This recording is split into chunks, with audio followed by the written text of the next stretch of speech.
We're rolling? We are. We got speed? Okay. We're back. This is exciting. We're back.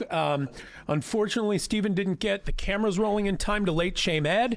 I was not late. I was mean, I late. was in the He building. was late. No. I was He was late. told. No, but I was told that Terry was getting a shot. Oh. And that I had to wait until I was told when we're actually going to be rolling. I lingered around waiting. That's but right. I was told he was getting a shot, and until I heard that he was back, to just stand by. That's right. I stood by. Nobody told me he was back. Oh, wow. Put your hands up like this. Smile. Stick your tongue out.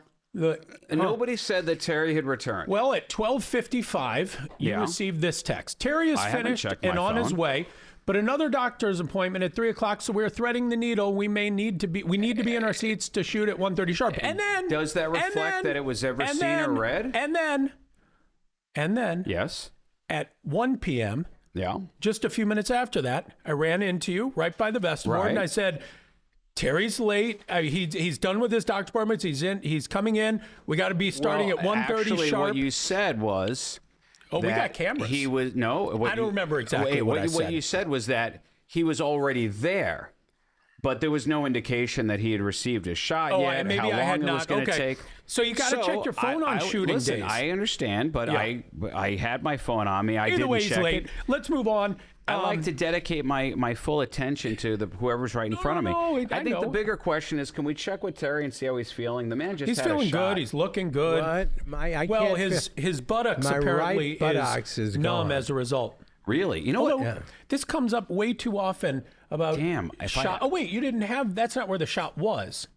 I'm guessing it was in your back. It was in your back, it's right? in your back. What is? Do you know what the issue is? Is it like I have spinal stenosis? stenosis. That's the bad stuff. Actually, that's not really that bad. And I have arthritis. Yeah. Now, Terry, I think this is worth noting. I don't want to make it self-serving for the business, but most of our clients have to get pain injections in their back. Yes. A lot of these accidents, and that you've lived this now. I have lived. Do you feel that you are now better closely connected with some of the suffering that a lot of our clients are forced to? I mean, look, it wasn't. Could he have been closer?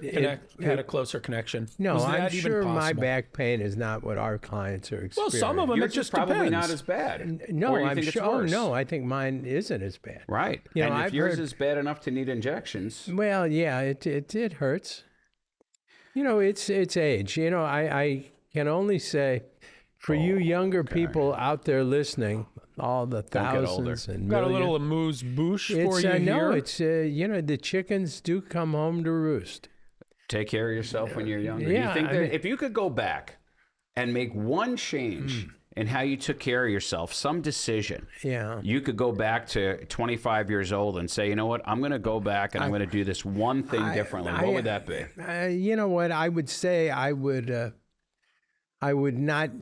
eat a better diet. But, I knew I should back then. I can't. Right, but you didn't know exactly what the repercussions were going to feel like until now.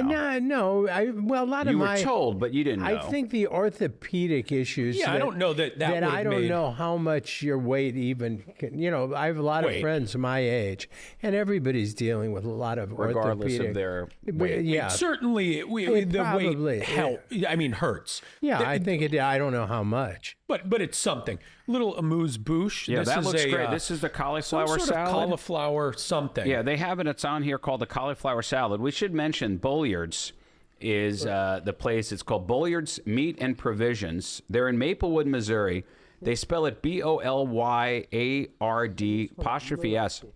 And this is like a butchery. Let me cut it for you. I mean, this is like a place that does real cuts of meat. Well, this is their food side. And you know how you are about eggs? Yeah. I'm not that way about You don't like cauliflower? But really? Cauliflower's great. I I never liked it until I started eating that cauliflower rice. And I thought, also good. This is pretty good. So I'll tell you, I'm going to take a bigger piece of cauliflower now. The way we, not found, I always knew they were there, but they were first awarded, I think, the third best butcher in the United States of America. Yeah. Wow. Yeah.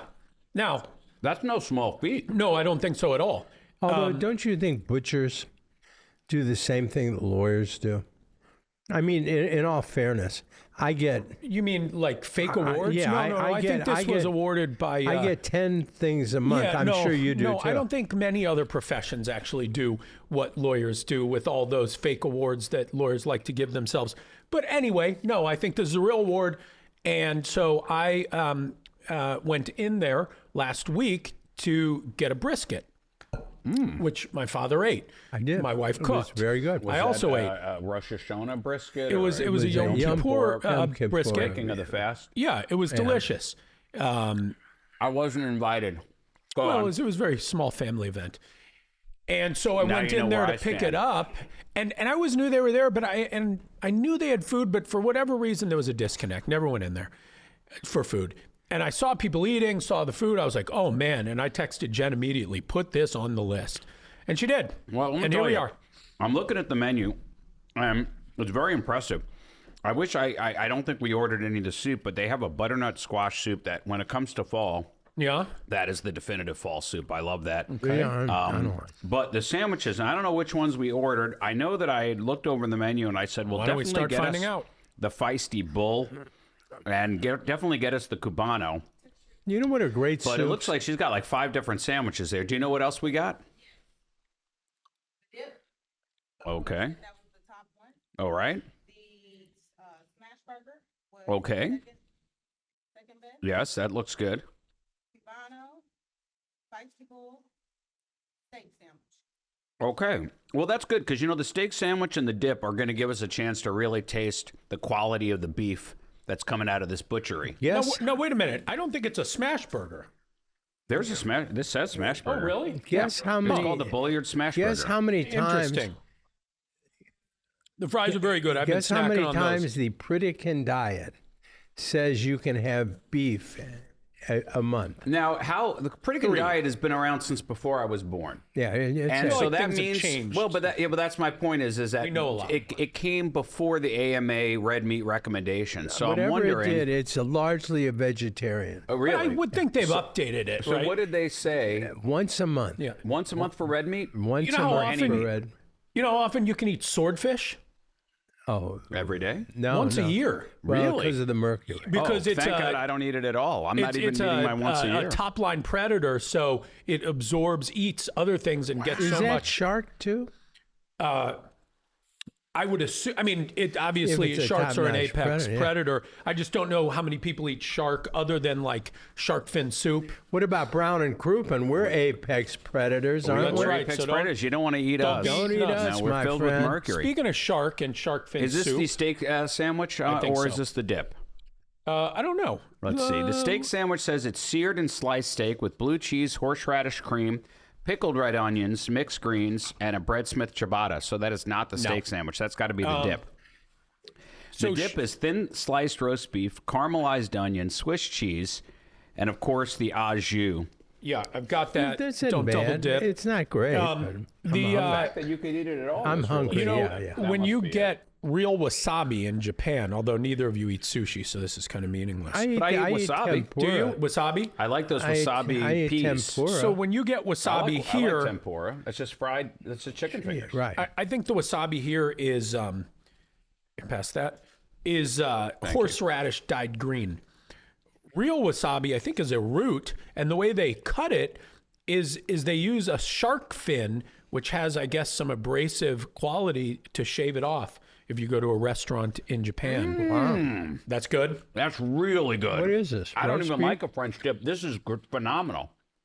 Is there? You want to do the dip? Yeah, I'm gonna do that. On the side you haven't eaten yet. Man, that's first of all. Let me say this about the beef. If this is any indication as to what we're looking forward to beef-wise, this is delicious. Caramelized onions, perfection. The Just a little bit of Swiss cheese too. I don't like it overly cheesed. the brisket was outstanding.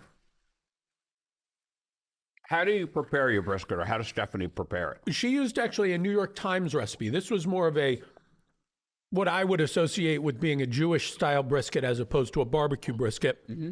She let's see, what did she put in it? Some vegetables. I'm not sure what kind of broth. It must have been probably a beef broth, and just put it in the oven for I don't know, 4, 5, 6 hours. It was delicious. Yeah, it was great. You know, it's the one thing I have to give my brother's wife, Amy, some credit. She hasn't cooked. I mean, she may cook regularly, but I don't get invited over for just regular meals. The one thing that she makes that I really think is the best of anybody's I've had is her holiday brisket. Yeah. You know, you Her just holiday brisket is magnificent. do you really have to be invited though?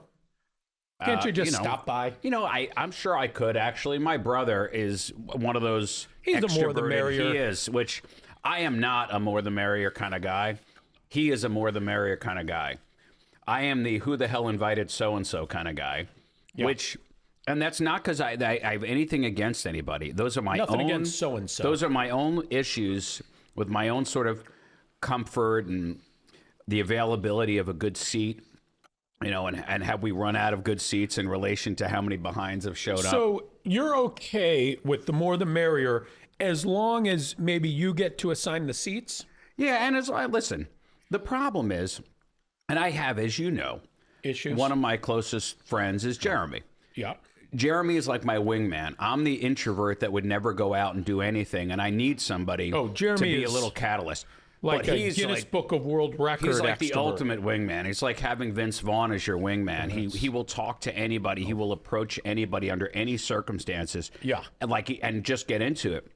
The problem is that I think sometimes he doesn't appreciate that sometimes it's nice having just a small group, that there's a vibe and an energy that exists amongst, say, 4 people that see that you're trading something for the larger group. And it's not always a trade that I'm comfortable. Didn't I just give you? You did nice. This sandwich looks very good. I like blue I cheese. lost my Not mind. everybody does. Is this the? Oh, this is the one It looks called good. the steak sandwich. So just to remind people, it's seared and sliced blue cheese, horseradish cream, pickled red onion, which, as you know, is my favorite of topping of any sandwich. Mixed greens, and then this is the ciabatta from Breadsmith. Did you try it yet, sir? No, I haven't. I don't usually like a steak sandwich. I like that steak sandwich. That was really good. Everything you want on there. That's a nice that's a lot of flavor. I don't usually That's like good. blue cheese, It's but good. it works. Good. Yeah.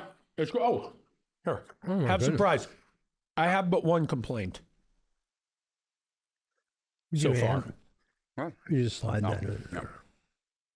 Here, let's get rid of I that. went to see who can first Well, that looks like real detect ketchup. my first complaint. You don't like homemade ketchup. I do. No, you can't. I knew, right? I was right, though, yes, of course. It's just such a, I don't know. It's such a mistake. right? This Where's is just an homemade area that ketchup? we disagree with. Homemade ketchup is never as good as Heinz.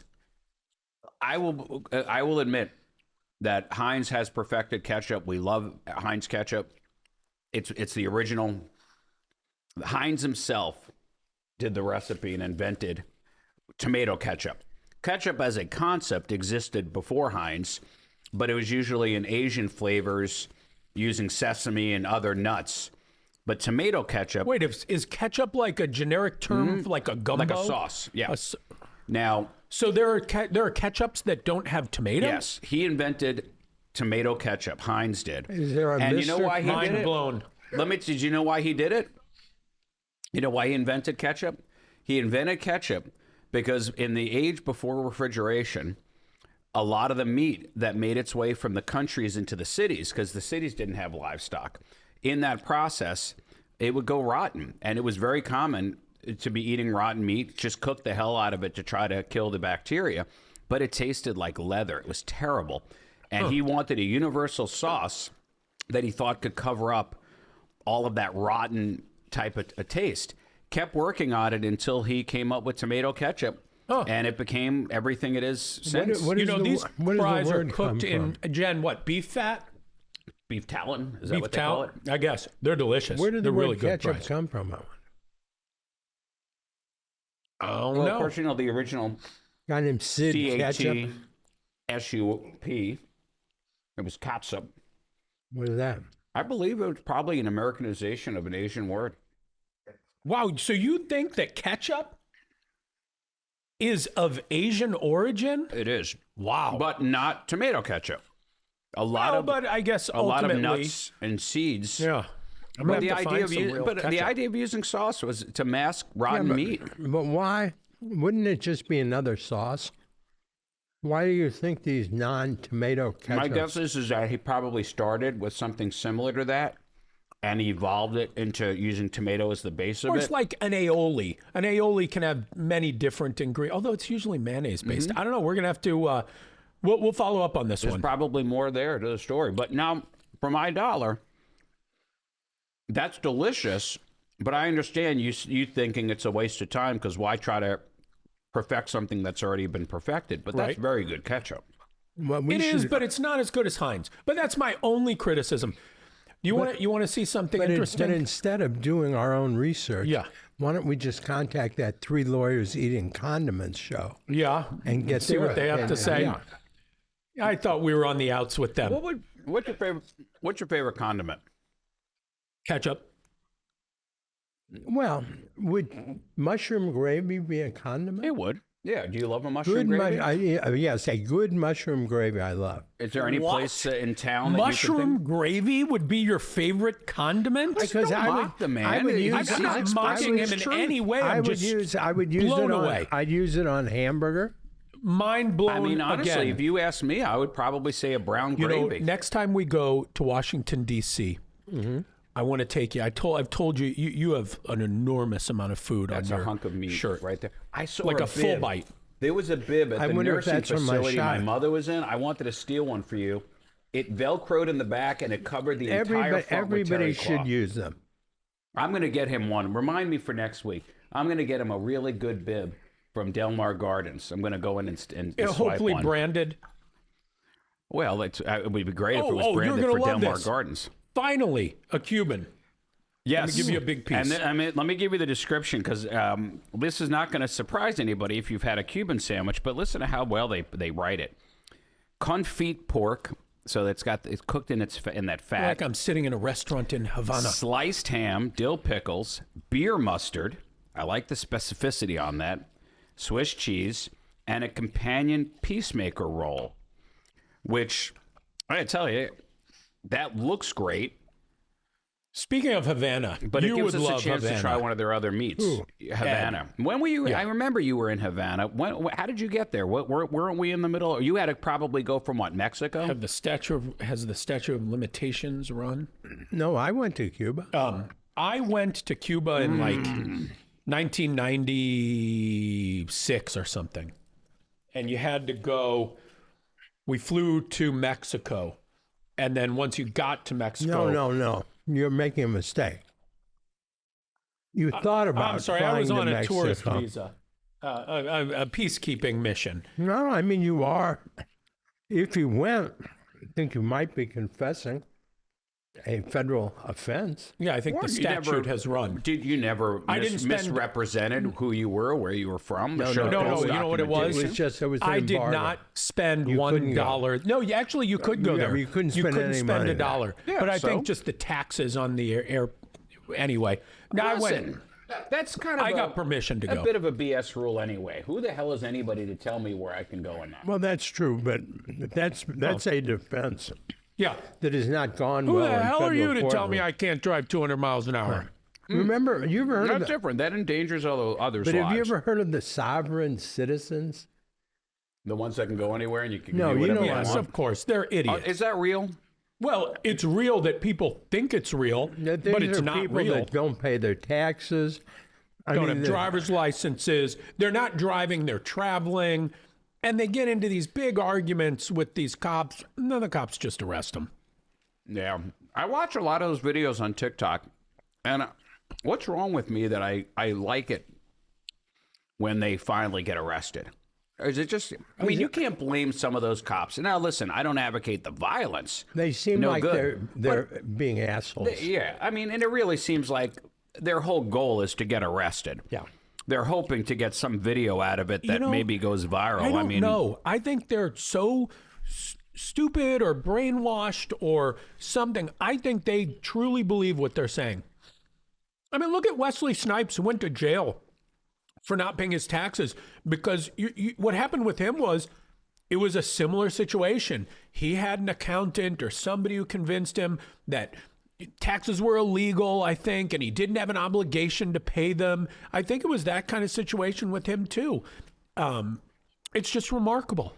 People, you got to pay your taxes. Now, I want to hear your thoughts on the Cuban, because I know you like a good Cuban sandwich. Where is it? It's right there.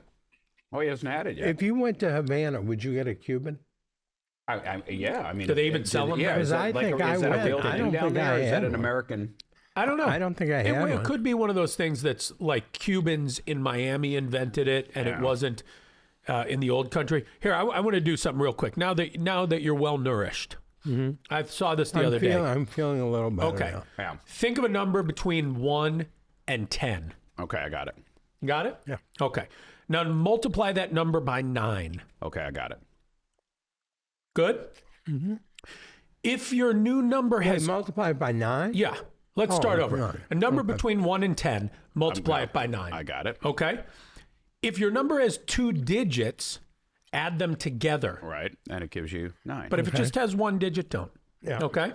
Now, from your new number, subtract 5. Okay. You ready? All right, I know where And you're now going you with have your this. regular number back? No, you'll see. Oh. You'll see. I know where this is Come going. on, Go ahead. you gotta, you do it. you gotta I know just, it. yes. Okay. Now think of the corresponding letter in the alphabet. A is 1, B So is you 2, need number 4. C is 3.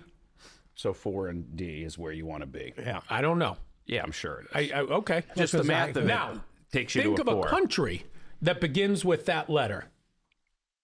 Huh? You got it? Yeah. Okay. We're almost done. Stay with me here. Now think of the second letter. Take the last letter in the country. Okay, you're going to do it that way. Okay. I got you. And think of an animal that begins with that letter. Okay. And you've got that. You ready? Now stay with me. We're almost done here. Okay. Lick your fingers if you need to. Take the last letter in your animal's name. Think of a color that begins with that letter. Okay. And now Now we're I have a all question for you. picturing Have you seen any orange kangaroos in hopping around Denmark lately? Oh, that's interesting. It's clever because the math of it is that it always takes you to the number 4. So you're always on D. Most people can only think of one country that begins with a D, and they tend to go with Denmark. Yeah. And then the last letter being a K.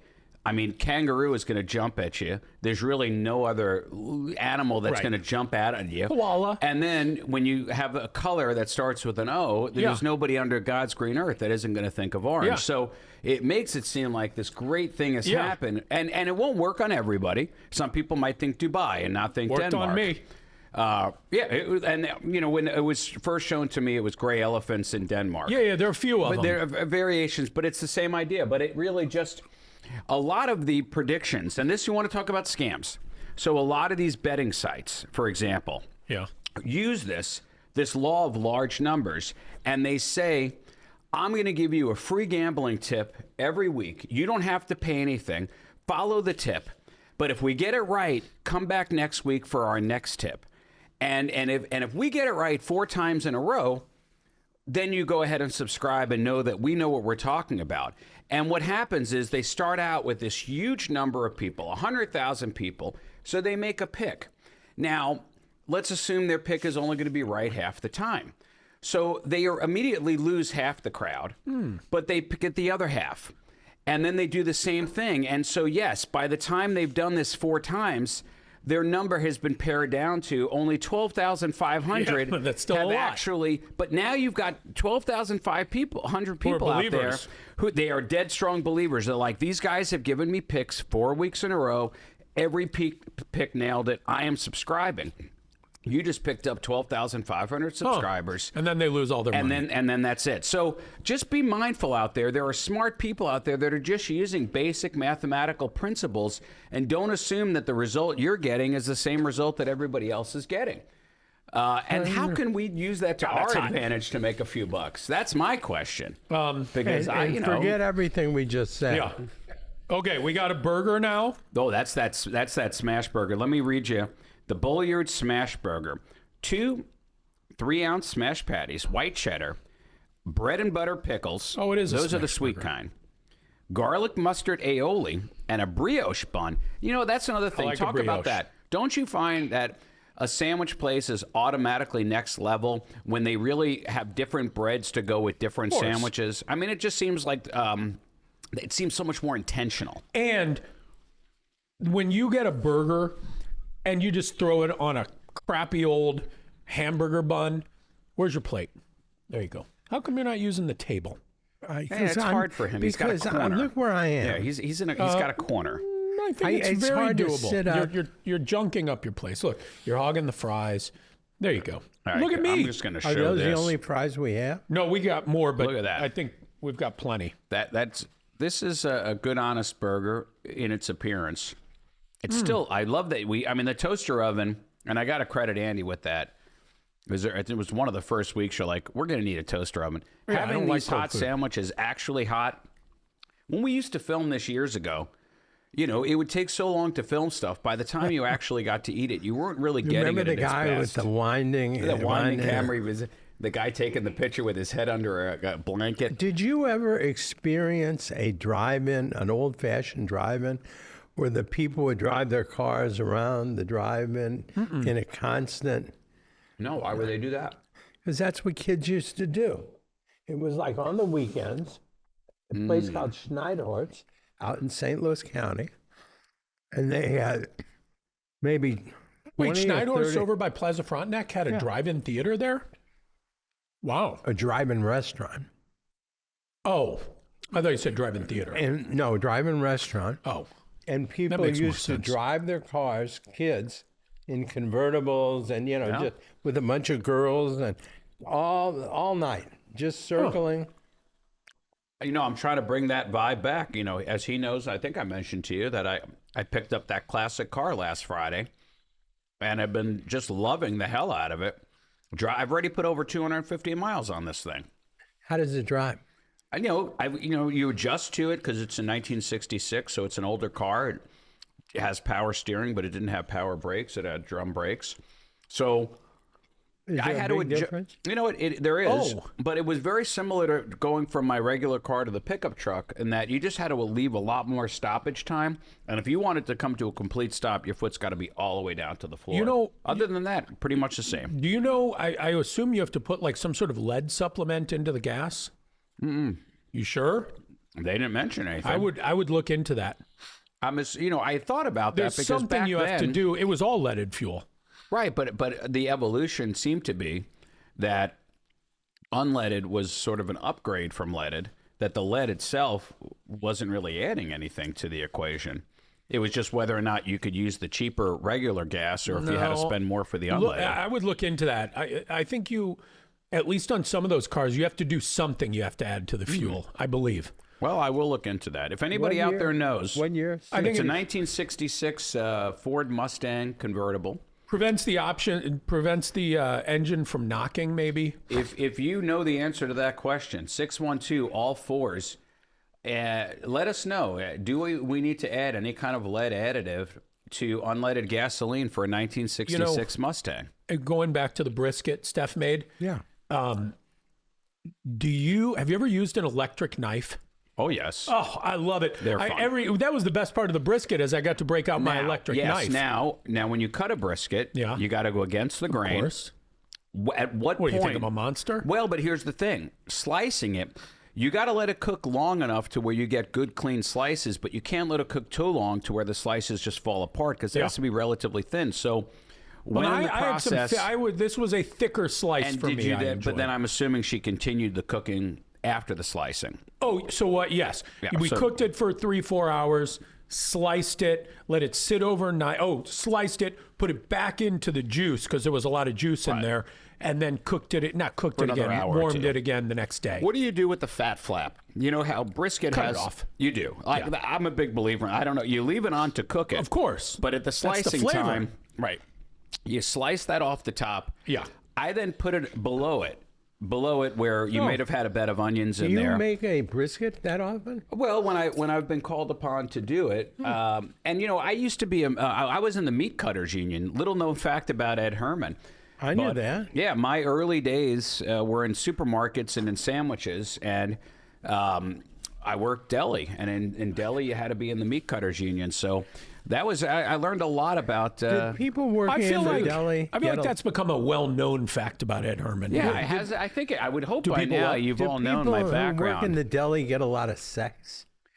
I know a lot I didn't. of the housewives, come on to the guy you would think, to get a little extra something. I think in the Brady Bunch days, I think butchers Sam had the butcher did. Remember, he was giving it to Alice pretty good. I think that before probably all these packaged meats, when probably most of the meat came from the butcher and people were going regularly, I think butchers, their heyday was probably the 40s to 60s, and it was a different world for them. It definitely was. Well, that's where today. The expression "having a heavy thumb" would come in. A butcher would put the meat on the scale, and if he pressed down and the thumb had a little pressure, no, that was to screw you. Yeah, to screw you. It would make it like But if you exchanged a little flirtation or beyond, perhaps he would remove his thumb completely. Isn't that completely. something? I bet you butchers, if you're a butcher and you practice butchery in the 40s, 50s, 60s, I'm wondering, was it a good avenue to chicks? There had to be, because people, I mean, think of their access to food. If you married a butcher, you knew you'd never go hungry. You know, and also, I think a man in one of those big aprons looks kind of sexy.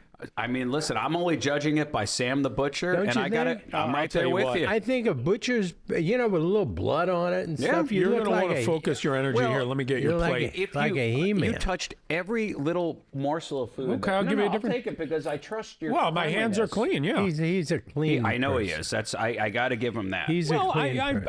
I'm food safe. This. Let me tell you what this is before we eat it. I tried to pile it all back on for you. This looks outstanding. Yes, this is the Feisty Bull, folks. Let me tell you about this. This is going to be the one. best sandwich. Well, we saved it for last. Is it all red meat? Not here? intentionally. It is, but let It's me. a butcher Well, we shop. had pork, but here's the Can't you get Feisty Bull. chicken in a butcher shop? You can, I guess. but I'm not. There is turkey on the menu. Oh, okay. Let's talk about the Feisty Bull. What you're about to eat is pulled beef. What is this? You mean what I already ate? Pepperonata.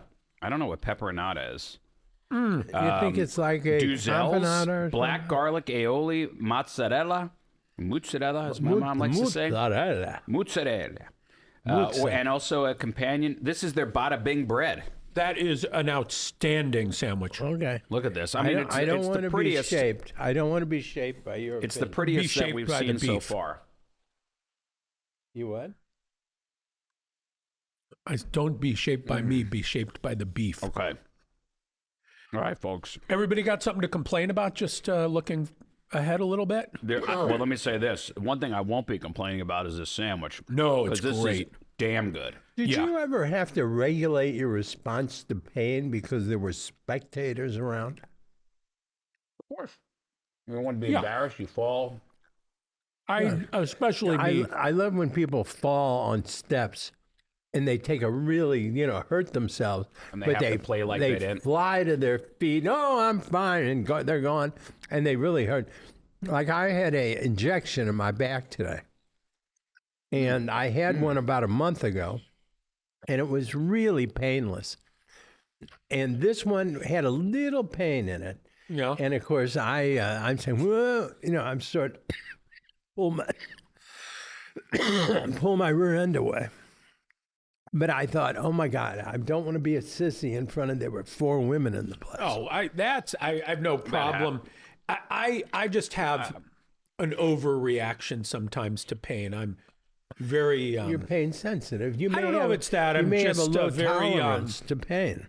Aren't you entitled to whatever reaction you naturally have to pain? I mean, you shouldn't have to feel like it's an overreaction. It might just be I don't know that if you're it's an different than overreaction. somebody It's a else. strong reaction. It's a very what's the word I'm not looking in America, for? Not in Western culture. I know that's crap. One of the key symbols of a man. Yeah. His ability to. I'm going to declare the Feisty Bull one of the top sandwiches I've had in St. Louis. Outstanding. I mean, I would put it at that level. Like at first blush, it immediately jumps to mind with some of the best sandwiches we've had here. This was I got to give you this was a phenomenal pick.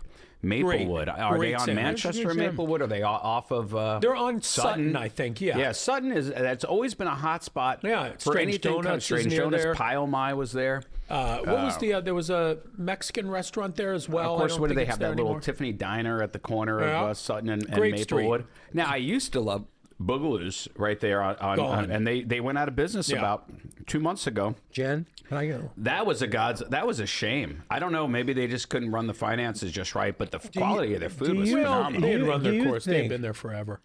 If you were captured by the Viet Cong, how far do you think they would get in the torture process before you told them everything? I think I would have revealed everything just upon handshake. Yeah, I'm not holding anything back. You listen. You know you're going to break eventually. You may as well spare yourself. You know you're probably pretty amped up with the whole process of getting. You probably bailed out of an airplane, a jet plane, or maybe you've been through hell, and these people probably haven't treated you very well. I would say the Viet Cong. Listen, they probably haven't treated you very well from the site of capture. Would you, first of all, the way we treated them, would you have treated us well? No, I'm not saying. If they offered me a cold beverage, they'd know my life story. What is the like historical perspective? I don't read many history books, but what do historians have to say now about the Vietnam War? I mean, is it... Big mistake. I mean, really, I mean, is it everything we assumed it would be? Just like, shouldn't have been there, we were in the wrong. It's everything that sort of war protesters, the hippies said. I don't think it was necessarily because of what they were saying. I think not because of, but were they right? I think the ambition of thinking that we were going to step in the other side of the world, distinguish between an arbitrary line where everybody looked identical, whether they were ally or enemy, and to think that we were going to be able to have that level of influence to stop the spread of communism. The fog of war just didn't seem realistic. No. Remember the fog of war? I've heard the expression. It was a book, and it was made into a documentary. Okay. And they had a lot of conversations with William McNamara. I believe it's William McNamara, the Secretary of Defense. And he just in the thing just admitted, everything bad you'd think about getting into a war, we didn't know what we were doing. It just made no sense. We didn't know, You need to watch it because it's one of the few documented, cases of actually a confession by a person who kind of confessed to war crimes. Wow. I mean, it was... now we're getting dangerous. We've been told to stay very apolitical. Well, it's not really political. I just think war as a general concept should be avoided at all costs. Have you been to the cost of war are enormous for everybody. Have you been to and the atrocities to the wall in Washington? The Vietnam Wall? Yeah. Yeah, of course. We were actually just there very recently. I know. When you go there and see people you knew, which I have, I wasn't alive. It's terrible. No, listen, it's hard, but then sometimes, how do you stay out of it once it's begun and you have, moral interests involved? I mean, diplomacy. I mean, you've got an ounce of prevention is a pound of cure. I mean, you stitch in time saves 9. I mean, you have to. I mean, not every other country has been at war for most of their existence, but people do look to us because of our wealth of money and resources and the fact that we were kind of designed ostensibly to have some kind of a conscience, even though we're not of one mind. But France was involved in the same war. No, I'm talking one war. We're always at war. But our allies. It's a matter of how much we go in. Here's the thing. There's a guy, Jack. What's his name? He's a YouTuber, and he's a little kid, kind of a punk, and he's always getting in fights. Right? There's an issue, but what really happens is he goes in and he talks a bunch of trash, and somebody starts with him, and then his big, huge security guard beats the guy up. And so, isn't it the same kind of thing where our allies think since we're there, we're the big security guard in the background, we can do this because the U.S. is going to come in. Well, remember, we didn't get involved in World War II until after Pearl Harbor. The whole Holocaust was going on, and FDR did nothing. Didn't feel like he could. I wasn't there at the time. He was just coming out of the Depression. We were having some real problems here.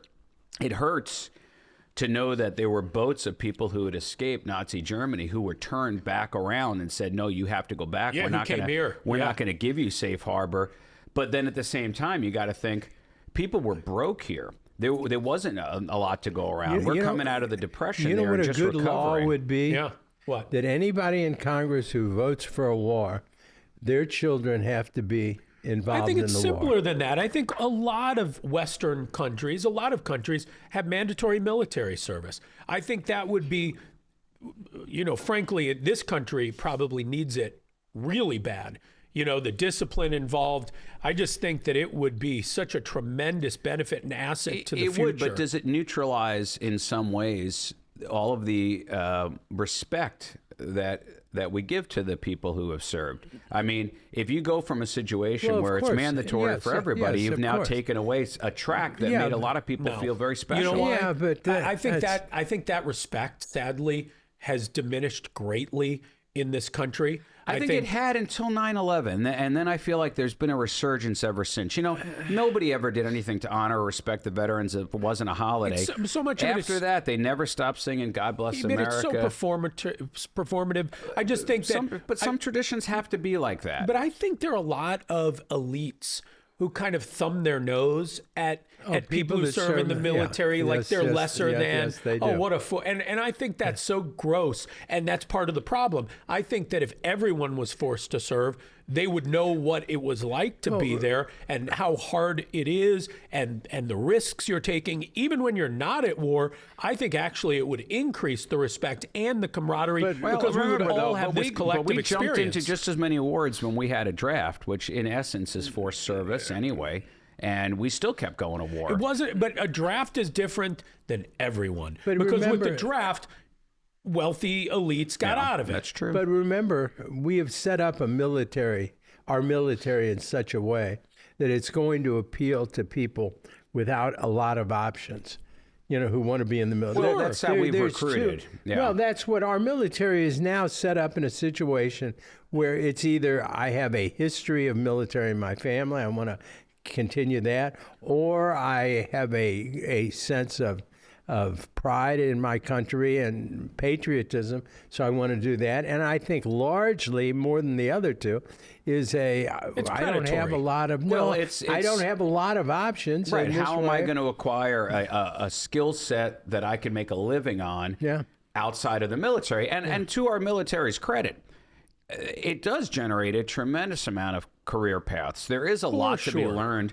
if you're willing to take on the risk that you might have to get called into a situation to put your life at risk. I wonder if that's true. What? I wonder if there's statistics to show. Well, I mean, just looking at pilots, most pilots served in the Air Force. How many of them get a job related to what they were trained to do? I don't think in it's the necessarily military. about what they're related to doing. I think it's the same reason why to my knowledge, we have never interviewed someone who was an Eagle Scout and not hired them. And it's not like we're hiring them for something related to their scouting. I think there's a discipline that comes along, a code of honor that comes along with it. It certainly is a positive. Absolutely. Military service is absolutely But I do positive. think that there are a lot of areas in the military where you're getting access to, I mean, if you wanted to become a pilot and you did private lessons, they're a fortune. Most people could not afford to take private flying lessons, which is why most of the pilots have come through the Air Force and have gotten their training through the military. I wonder how many people, though, join the Air Force to be a pilot. Well, I think most pilots are in the Navy. And never. Or, okay, well, naval pilots. But either way. But it's hard. military. It's the big difference between joining the Air Force and becoming a pilot, even if you want to. I think it's a very pyramid. It's an elite group. Yeah, I mean, sure. it's hard. But you always say that. You always say Gun. how it used to be so many airline pilots, commercial airline pilots, had military experience. They all were. And when you have military experience, you just get an amount of hours flying that you can't get that kind of experience. Not just military, combat military. Yeah. I've always thought I want my pilot to be a guy that's sitting Sully. up there. Yeah, our what's his name? Sully. The guy who broke the sound barrier. Oh, yeah, Chuck Yeager. We all want Chuck Yeager. I want a in his guy prime. that when the wing falls off, he says, "Oh shit, that's going to make us late into Chicago." Yeah. Yeah, You know he's what I like, mean? hold on, everybody lean to the right. I got this. No, I mean, have you ever seen that Well, YouTube that's video? where the expression "flying by the seat of your pants" comes from. Was when a pilot all of their equipment would go out. And they didn't know their altimeter, their speedometer, everything they relied on. So much so they couldn't tell what was up and what was down. No, you want and that they guy. literally could feel in their seat of their pants and steer it and control it and get their bearings. But that's where the expression comes from. You're in a combat situation. Things happen to your aircraft that never are going to happen. You don't have time to look at your instruments. You know, I mean, you're going to be faced with a lot of, Now, you were in the military, but you did not have to go into battle. What's going on that's there? correct. What was your this is. I know, it's nonstop. This is, You know what? I Once like you've it. embraced it as part of who he is, it's just fun whenever it's it kind of happens. charming. Let me say this. I do the same thing. I make use. I think you are a tremendous fool if you are not using the alarms on your iPhone, because how many things do you forget? Oh, man, I forgot to, tickets go on sale for the... I use it all the time. All the time. He uses it to remind Did you ever see it? I was you. going to ask you. 245.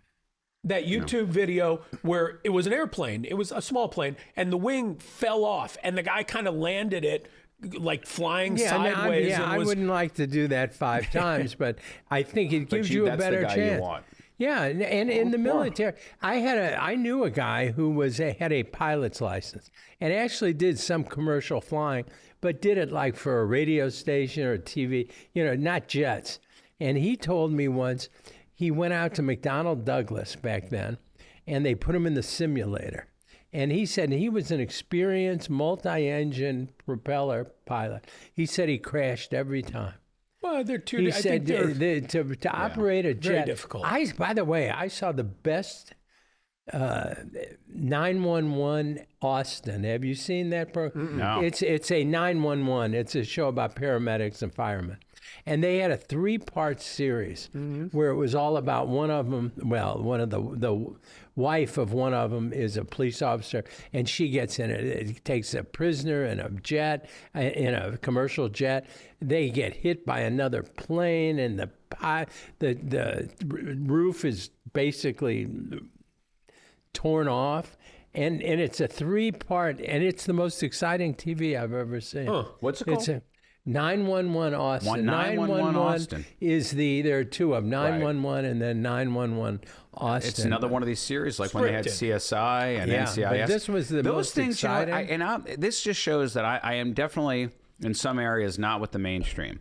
But there are a handful of television shows. Oh, you think? Yeah, but there are a handful of television shows that have had an insane number of episodes, and I have not caught a moment of any of it. NCIS is one of them. That show, apparently, I don't know if it's still on, but it's been on for like 2 decades. And it's had a bunch of spin-offs. It's the whole thing. It's all CBS. The Simpsons had how many? Well, The Simpsons have a ton of episodes. Is it still going? Yeah, The it's still Simpsons? going. But I've seen a lot of Simpsons, not in the last 20 years, but I've seen a lot. But Jag, remember the show Jag? That was on for over a decade. I never saw an episode. Wouldn't have told you what night it was on. The Simpsons must be going on 30 seasons. It's more than that. They debuted in it was Christmas of 1989 when they did their Santa's Little Helper. What about pilot. Family Guy? Family Guy is interesting. They did 2 seasons on the air, and then it got canceled, and it wound up getting released on DVD. And the DVD sales turned it into a cult classic, to where Fox came back to Seth MacFarlane and said, hey, this thing is taken off on DVD. You want to come back and make some more episodes? And then he's been on for 20 years. And he's been on ever since. Everything from, I believe, season 3 or 4 all the way to the present. And I think was it's all more. I think it's afterward. funnier than the Simpsons. It is. It's darker. It's more subversive in the humor. And that's the funny thing, too, is that sometimes, and, Jerry Seinfeld came out this week and took back his earlier declaration that somehow the extreme left had been a killer for comedy and put things in a different context. But I always thought, you know what? The extreme left, they're the most hard-hitting in terms of comedy, because that's where the subversiveness of the Family Guy and The Simpsons come from. It's just really hard-edged, dark satire, but from a very left perspective. So I don't see them as being soft at all. You know what? I'll tell you what killed that type of comedy is just cowards. Because I think there are plenty of people. I saw some comedians last weekend. I saw David Cross, and I can't remember the guy he was with, but his comedy was, dark. I mean, he was making, not necessarily dark, political. But a little bit political, but touching on subjects that most people don't make jokes about. Which is what comedians are supposed to do. That's exactly right. And I think what the fear was, you can't make jokes about that. And so they didn't. But the reality is you can't make jokes about that unless it's funny. Unless it's funny. And clear that it's a joke. And amongst all comedians, but I mean, as a person who, you know, I follow that industry closely, and I've always been a big fan of edgy comics. Yeah. I've always felt like that's their job. They are modern day philosophers. For sure. They are the people on the outside looking in, making really sharp observations about the state of our times, and they have to be given license to go into any topic that they want to. Nothing could be taken off the table from that comedic eye. Yeah. We and need cowards took it off the table for themselves and then blamed. Right. And let me tell you this. Politics. It's one thing if you have a TV show and they're concerned about their advertisers and they're looking to make money. But stand-up comedy, the beauty of it was always the independence of it. You were your own. Nobody could fire you. You're your own commodity. If you get laughs, you get laughs. the laughs, you get the money, you get the opportunities. You don't get the laughs. The currency was clear. If you're funny, you get to make a living, and if you're not, you don't, and that's it. You know, it proves one thing, that anything can be funny. It can be. Look at Anthony Jeselnik. He can turn anything and find a comedic angle on it. No, it's funny. Frankie Grizzleneck? What is it? Anthony Jeselnik. He has a new special coming out on Netflix. I don't know. I'm not familiar with this guy. You would enjoy his comedy. He's a very handsome guy. You would have thought he'd have been in some kind of acting. Great head of hair. Well, maybe he will be. Great head of hair. So you got something to complain about? I do. Here's what I'm complaining about this week. Now, this is, listen, you know I specialize in the petty complaint. Yeah. Those are the best kind. I'm on the highway, and there's a car that's coming in the entrance lane, not doing it the way it's supposed to. Folks, the entrance lane is to gather speed so that you could enter onto the highway at a highway level of speed. If you're going to hit that entrance ramp slow, not only are you never going to get on, you're going to mess things up for everybody. So and that's fact, not opinion. Right. I saw this happening, and so I go out of my way to slow down in the right lane because I can tell this car is never going to get over if somebody doesn't do it for them. So I put myself in peril to slow down enough to allow this car onto the highway. Doing a good deed. Yeah. I don't get a thank you wave. And I'm just saying, like, I understand not every situation warrants it. Although I always think you're better off being a little bit extra nice than not being nice at all. But if there was ever a circumstance that warranted really a heartfelt thank you wave, this was it. I got nothing. Now, is it possible? And that really, that really bothers me. Is it possible this was a very nervous driver who really just didn't feel comfortable not having two hands on the wheel, did not have a hand to spare? You know what? I would have taken a soft nod. The reality of it is you can't not acknowledge courtesy on the road because we want to bring out the best in each other, Maybe right? We just want to, a little honk honk. It's like when George Costanza says, we're living in a society, people. It's those moments that make me say, you know what? Why am I going out of my way to be situationally aware and just try to ease the burden and the challenges of strangers? What is it called? What's what called? The wave. A wave. The thank you wave. Yeah, Is it called the thank you wave? Yeah. I've never heard a name. No, I just need a hand up like that. One a of visible those, hand. That's that's it. German words. That should be a German word. There probably is. For the Because thank you wave. That's that German way. The Germans have a way of describing something everybody has felt, but has never thought about and never discussed with anybody else. You know, the thank you wave is a because here's the huge thing: part is of that God. there is a ripple effect to everything that we do out there, either courteous or not courteous. And one creates the other. You want to live in a better Newtonian. Listen, you want to live in a better society. It begins with please and thank you. It begins with basic manners. You can't even get to respect until you have basic manners. Yeah. Please and thank you. We should make Is thank Newton you wave. for every action there's an equal and opposite reaction? That's one of their laws of motion. Okay, yes. yeah. Well, But, I mean, but it'll that's happen. the See, the thing universe. is that what that person Newton doesn't didn't know. invented it. He discovered He, it. did, Well, it was, right. he articulated it. Well, that's it was right, a of course. reality. But when a person gives that little bit of positive feedback, means a lot. It you know what it does? diffuses a lot it does, of what it road does rage. is it reminds us, you know what? We're strangers to each other, but we're all in this together. We're all facing the same sort of things. And when a stranger looks out for another stranger, that's a good thing. You acknowledge it. It makes people want to do it even more. Pay it forward. Not just a good thing. It is society. Right. But when you don't have the thank you, if you don't show even a modicum of appreciation, you discourage that person from continuing that nice behavior. But you also, it's two-parted. It's not only a thank you, but it's a admission that I made a mistake.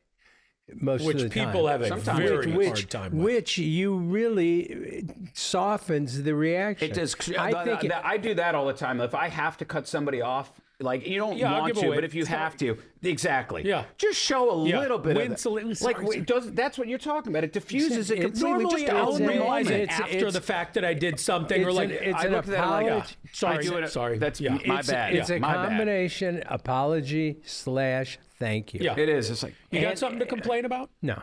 Nothing? Life's What do you beautiful. Have you ever asked somebody because you've had to get in and you're in at a red light, you were not in the right lane? Yeah, I have. You ask somebody and you feel so grateful for them that like they could just cut you a check for $1,000.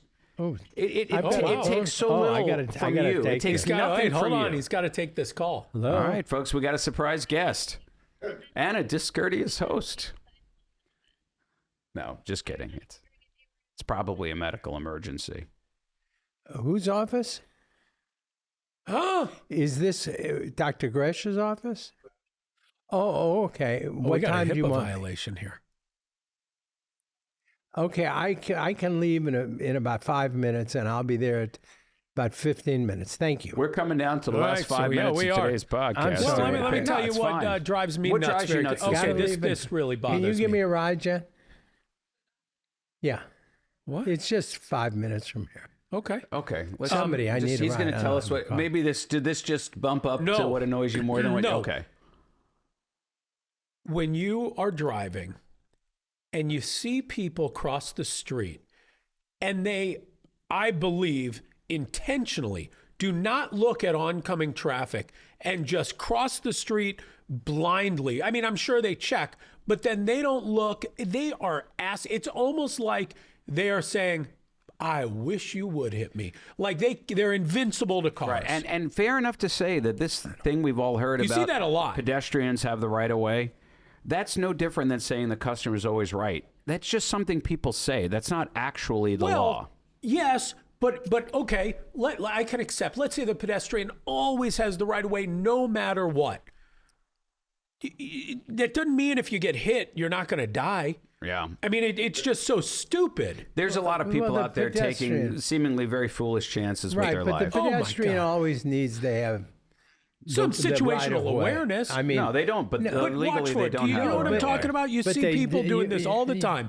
They cross. I do. And they look in the other way, like I wish you would hit me. I know. I don't know where they develop that level of balls. It is like where shocking. do they get where do they get their balls big enough? Academy Sports. Something. Who are you waving at? The thank you wave? I gotta go. Yeah, we're just about done. Now listen, I just want to remind people, Bolyard's Meat and Provisions in Maplewood, Missouri on Sutton. Go for your let me tell you, go for your cooked meat. They have great sides here too. I wish we could have tried some of those. We'll definitely. I mean, this is going in the rotation in my personal life. Yeah. These were some of the best sandwiches we've had. Great place. Yes. Oh, we got the pork rinds. Feisty Bull. That's the one, guys. That's my pick to click. Hold on. Let's just finish it off. Along with some of the very best sandwiches in all of St. Louis. I can't eat it. Which now counts Adriana's Sloppy Giuseppe, Nomad's Double Deuce. You know, the Bobby over at Capriati's. You like chicharrones? I do. Well, all the years that I did low carb eating, you develop an affinity for pork rinds because they don't have any carbs. Yeah. And it gave you something you could use with dip. So it was this and peppers. Yeah, a little ASMR. That's it, folks. We're calling it. 612 all fours. Let us know what you think. Bye-bye. Keep following. Keep listening. Bye-bye. Bye-bye. Little friendly wave. Goodbye, everybody. What is it called? What do you call it? A thank you wave? Yeah, and it's just a hand up. Maybe we could, you know what? Let's give it another name that we could be the ones to name it.